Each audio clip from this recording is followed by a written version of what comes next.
Thank you, Dr. Peterson, and good evening, ladies and gentlemen, colleagues. It is indeed a privilege for me to, in a sense, lay the table and indicate to you why are we working also together with these esteemed colleagues. It happened a few years ago when we decided to establish a school on our Soweto campus. A school that would serve the surrounding community, but a school that we could also use for teacher education and for research. And during that time, we started looking at international models. Where is this done? The very first time that I encountered something like this was at UCLA, with a lab school that they had. And I was aware that we had, in the education system worldwide, the Finnish example is a very good example. And I wrote a letter to the Dean of Education at that stage, and I said, you know, we are starting this school and we would really like to learn. And we started the school, and a few years later, we went to visit the colleagues in Finland, and now we are working together. But what started as a small idea has in the meantime grown. And therefore, I will be spending a few minutes to talk very, very briefly about teacher education in South Africa, and then more specifically of the notion of establishing teaching schools in South Africa.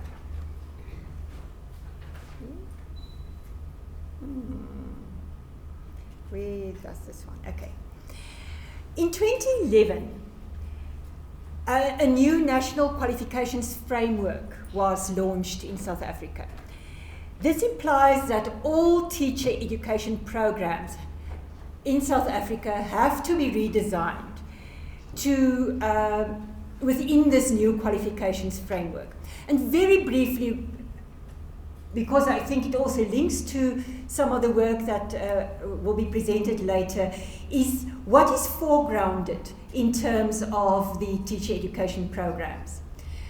That every single teacher education program must include disciplinary learning, which includes subject matter and the study of education and its foundations, pedagogical learning, which is general and pedagogical content knowledge, practical learning, learning from practice and learning in practice, fundamental learning, which in our language is about the ability to converse in a second official language, academic literacies, and the ability to use information and communication technologies competently, and then situational learning, or knowledge of varied learning situations, contexts and environments, and prevailing policy, political and organizational contexts.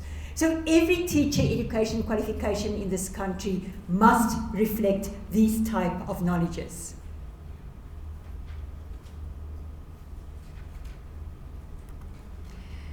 Now to bring us to the notion of teaching schools in South Africa. As I indicated, we started with this idea already in 2008, and we established a school in 2010. But in 2011, the Integrated Strategic Planning Framework for Teacher Education and Development in South Africa was promulgated.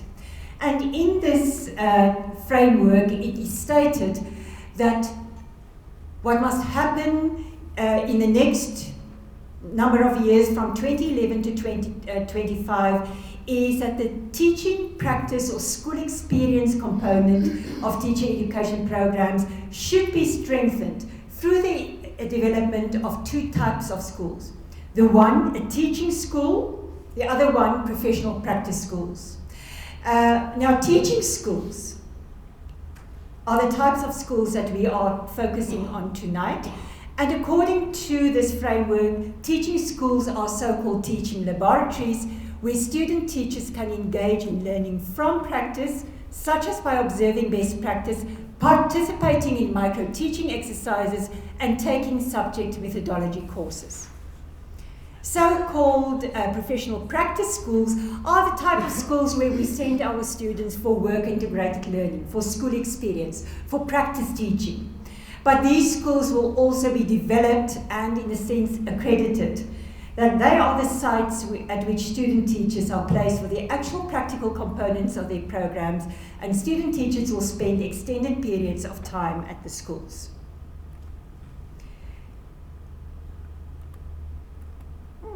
Why am I struggling tonight with this computer?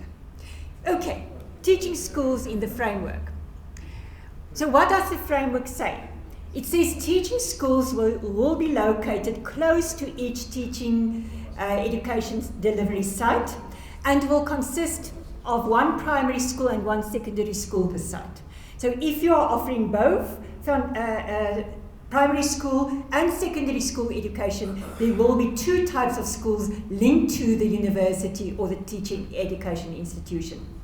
Teaching schools may also be used as centres for research into teaching and learning, which can be fed back into the development of strong teacher education development programs, and staff at teaching schools will be developed as mentors for student teachers, and some will be able to teach methodology courses within their areas of specialisation. So this is the vision that is put forward in the strategic framework. So what is the UJ experience up to now? As I indicated, we established a school at the UJ Soweto campus in 2010, and we are very privileged that our teachers of our school are here tonight. So it's wonderful that you are here also to share this with us. So what was our vision when we established this school? We said we wanted to serve the education needs of young children in Soweto.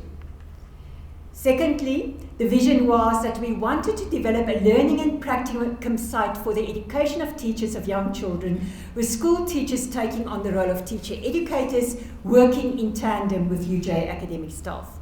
We wanted also to enable longitudinal child development studies and research on children's performance in the school curriculum. And we wanted this school to serve as a resource centre and development hub for other schools. So this school is now 4 years in the making. And wow, was this a steep learning curve for all of us. For us at UJ as teacher educators, and then for our colleagues also at our Funda Ujabule school. So we, I think, are now in a position to say we have a sense of how to move forward. And again, it's been very fortunate that we at this stage can engage also with our colleagues from Finland to help us also and with their experience to move forward.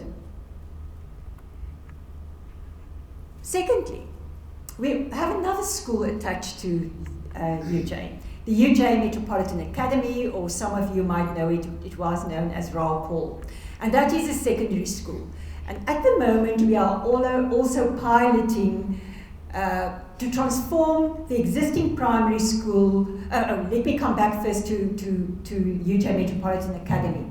This is a secondary school. At the moment, we're piloting some aspects of the teaching school at the UJ Metropolitan Academy with senior and FET postgraduate certificate in education students. In other words, those students who have done their first degree and who are doing a diploma or a certificate after their first degree.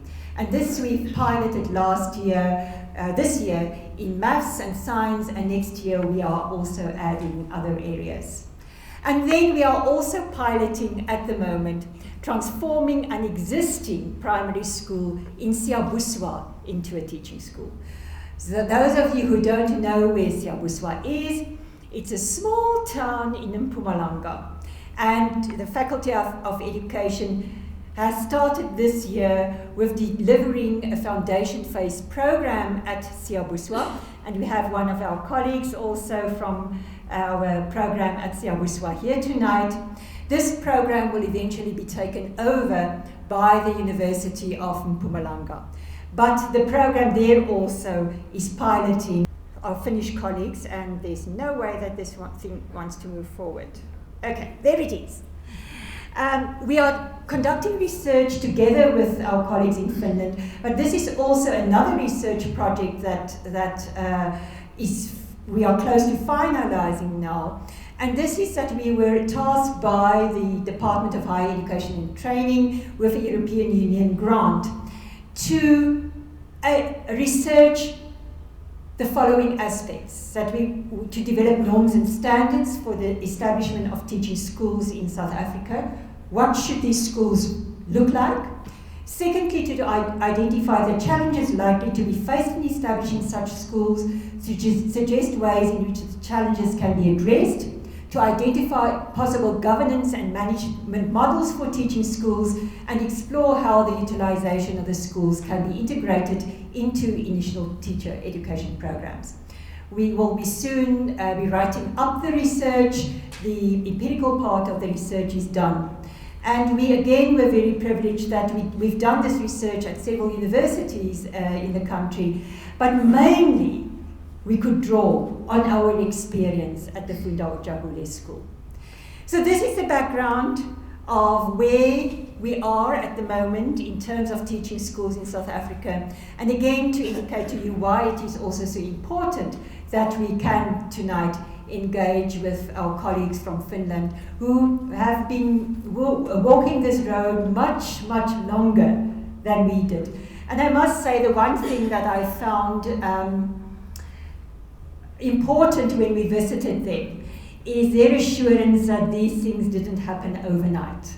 In fact, if I'm correct, we were told it took them a good 20 years to really establish teaching schools firmly.